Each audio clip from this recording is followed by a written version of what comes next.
This is an all ears English podcast. Jeopardize, Endanger, Compromise. Oh my. Welcome to the All Ears English podcast, downloaded more than 200 million times. Are you feeling stuck with your English? We'll show you how to become fearless and fluent by focusing on connection, not perfection. With your American hosts, Lindsay McMahon, the English adventurer, and Michelle Kaplan, the New York radio girl, coming to you from Colorado and New York City, USA. And to get your transcripts delivered by email every week, go to allearsenglish.com/subscribe. Can you tell the difference when native speakers say closed to versus close to? Today, let's figure out how they are different and how to make sure you never get confused again. Hello, Michelle. How is your day going? Going pretty well, pretty normal, not taking too many risks so far today. How about you? Are you, Lindsay, are you a risk taker? Yeah, I mean, that's a hard, interesting one to answer. Physically, no. Like, I'm a skier, but I don't love skiing the trees and I don't do crazy things. I don't go out of bounds like some people do. But I would say, like, in business, maybe a little bit. Historically, yeah. I mean, opening a business is right. I was going to say, right, exactly. Yeah. That's just doing it at all is a risk. So, okay, interesting. Yeah, I don't know. I mean, I guess I would consider myself a risk taker in some ways. I mean, I'm pretty, I like to be spontaneous. If that counts for anything. I think it does. Yeah. Yeah. And, I mean, I think I've done, I've lived in different places, done, so I would say that somewhat, but certainly also not physically. Okay. There are people that by the time they're 30, they've broken like 3 different bones, right? That is not either of us, right? Yeah. Yeah. Stop saying that. Oh my God. Don't you remember that I'm so superstitious? Oh my gosh. Did you see just a few weeks ago, we're recording this in February, guys, so it's way back, but there was, Alex Honnold, the guy that does the Free Solo stuff? Did you ever see the movie Free Solo? No, I didn't. Okay. He is a rock climber, but he climbs without ropes. And he was in Taipei. He was just in Taipei and he climbed Taipei 101, which a lot of our listeners are going to know that building. They know exactly what I'm talking about. It was featured live on Netflix. He climbed the tallest building in the world, or one of them, to the top with no ropes. I got like a chill. Yes. And I'm not even, you know what I mean? Like that feeling of adrenaline. Yeah. It's amazing. He's trained fear. Yes. Like I think he says that he still experiences fear. There was a theory that he didn't experience fear, but that's not true. I think he's trained himself to live constantly on the edge of fear because of what he does. He rock climbs without ropes. So if he knows he'll die if he falls, like he just knows it. But he works with that. It's incredible. But why is my question? I don't know. He's married. He has kids now. I don't know. Oh my God. It's just what he loves to do. He's such an interesting person. Anyways, I can go on forever about this guy. But so he clearly, this is getting into the theme of today's episode, right? Yes. Yeah. So today we're answering a listener question about vocabulary. And this is a really advanced question. But they all involve some sort of risk. So that's kind of the theme of today. But yeah, these words, these are for the big times, Yeah. But they're also very human and very important because we're having a really interesting conversation now about someone we know that takes big risks, and any of these words could be incorporated into our conversation. So I'm going to go ahead and read the question. This comes from YouTube. Guys, don't forget that we are over on YouTube 5 days a week. So if you prefer to watch us on video, you can do that. You can subscribe to our YouTube channel. Just type in All Ears English Podcast and we'll come up. But this is from Joran Lee. Jordan says, hello, I've been listening to your business podcast for a long time and I really appreciate it. Aww. What's the difference between jeopardize, imperil, endanger, and compromise? How can we use these words in different situations? Maybe you can help me master these usages. Thank you very much. Nice. Really good question. I mean, yeah, these are advanced words because even though they all involve risk, the type of risk is different. So we're really going to dive into this today. But before we get into that, guys, we want to ask you, please leave us a review. Yes, guys, review our show. We will do our best to announce your name out loud if we see your review, maybe on an Apple Podcast, Castbox, Spotify, maybe even on YouTube. We'll do our best to announce your name. All right, guys? Good. That's right. All right. Okay. So let's go for it. Jeopardize. Yes. Oh my gosh. Okay. So this is putting something valuable at risk. This makes me think of the game Jeopardy. Jeopardy. Yep. Of course. Right? You can't hear Jeopardize. And not think of Jeopardy. Jeopardy. I know. I'm trying to remember how that game works though. I hope you do. What was being put on the line? Like what was, what they were like wagering, kind of like risking Lindsay, money. What's going on? My God. Remember. I don't know. I never really watched it, so I don't know. What is it? Okay. No. Jeopardy. No, I mean, they're wagering. They're saying how much money that they. Okay. First of all, they choose questions based on how much money they can get for it, and they give the answer, and you ask the question, and then at the end, there's other times where you can say how much, like, if you get a daily double, then you say you before you even hear the question. And for Final Jeopardy, you say how much you wager. But you don't even know what the question is. You know the topic, but not the question. You know the topic. Okay. So you are wagering, you're risking. And it's the one where they're like, what is this? What is that? That's what it is. Because you're asking the question, right? Okay. Yeah. I was never I could say the answer is Jeopardy. And the question would be, what is a show that Lindsay really should know anything more about? Yeah. So that was an example. Love it. Good example, Michelle. So jeopardize. So we get a verb out of that, right? We get a verb that we can actually use in everyday English. So talking about professional opportunities. Yeah. So Michelle, are you late to work again? Watching Jeopardy probably. Yeah, exactly. That's what I'm doing. Yes, it's terrible. I'm worried it'll jeopardize my chances of getting promoted. That'd be a funny pun. I feel like you can make a pun out of that or something. Yeah. All right. Exactly. What about relationships? Can we use it? Mm-hmm.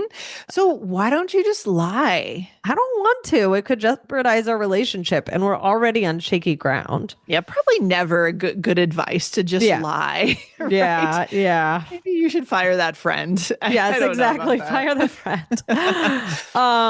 So then we have endanger. So this has the word endanger. So it's to put someone or something in danger, usually in some sort of physical danger. Yes. So this would be used for serious situations. I don't think that we would use it too much in everyday conversations, but you may see it in things like safety warnings. Yeah. So for example, speeding endangers lives.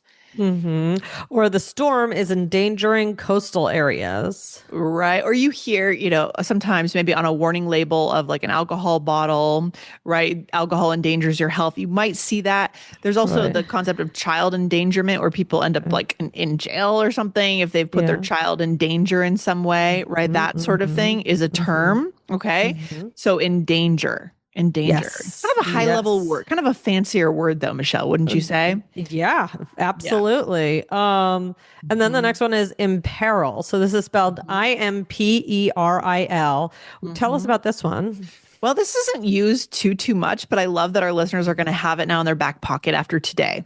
So we don't really use it in daily conversation. We think you're going to see it more in formal writing, articles, legal documents, literature, high-level newspapers, right? Right. Yeah. And this means the same things essentially as endanger or jeopardize. It's just more dramatic, more formal, used in those certain contexts. So for example, the reckless driver imperiled everyone on the road. It's not something I would really say. Maybe you would see it written. This word is not really in my everyday vocabulary. Yeah, I agree. Or my every month vocabulary. But you know it when you read it, you know it, of course. Right, of course. Yeah. It's good to know.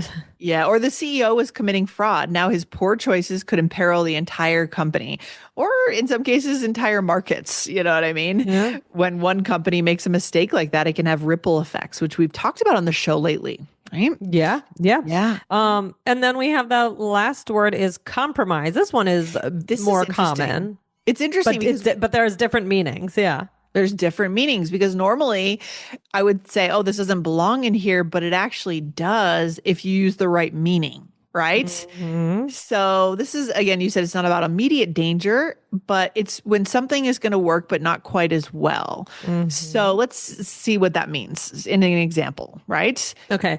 When you share passwords, you compromise security. So it's like you put it at risk. You put it in danger. Mm-hmm. Yes. And of course, maybe our listeners know the other definition of compromise. It's like to come to an agreement. I give a little, you give a little. Right. Right. And that's the one that wouldn't belong in today's episode. That one wouldn't belong. Yeah. That one wouldn't belong, but we have multiple meanings. So fun. At the B2C1 level, our listeners get to start to discover this. Yes. Right. And start to use this. And we can also talk about it in terms of losing credibility. Mm-hmm. Right. So did you catch her in a lie? Yeah, and it feels terrible. Now the trust is compromised. Oh, no. So the trust has been risked or lost in a sense. Yeah. Right? It's not strong. It's not as strong as it was. Right. But again, not the same as saying, I want to go to the movies. You want to go to dinner. Let's make a compromise. Right. No, totally Very different word. Okay, good. Awesome. All right. So we said before, these are fancier words. So when do you think we'll hear them, Michelle? Well, as we said, you probably won't use endanger or imperil in everyday conversation. Mm-hmm. More likely you're going to use compromise or jeopardize more, but you'd use them for more serious discussions. Yes. Yeah. So for example, talking about future opportunities, should I speak up more in meetings? Absolutely. Staying quiet could jeopardize a potential promotion or about relationships. Do you think I should tell him the truth? Yeah, lying would just compromise the relationship. You've worked so hard to earn his trust. Yes. And Lindsay and I are both big proponents of telling the truth. Yeah, absolutely. I feel like lying's been coming up a lot in our episodes today. I know. But yeah, tell the truth. It's just honestly, it's the easier thing to do in a way. It's hard in the moment, but then there are people that lie a lot. I feel like they get in these like loops of we have to remember what they've lied about. That seems very stressful to me. Why don't you just tell the truth and then just own up to it, right? And then true. It just clears your conscience. It's so much better. It's so much better. Definitely. Oh, yeah. So let's do a role play and put them together. Well, we're going to put a couple of them together. Yeah. A couple of them. Yeah. These are heavy words. So we're friends. And I'm asking you, Michelle, about a project at work. Okay. All right. So I hear you're in charge of the website launch. Is it happening? It's happening soon, right? Yes, but everything feels so last minute. Are you going to meet the deadline? Oh, I better, or I'll jeopardize my job.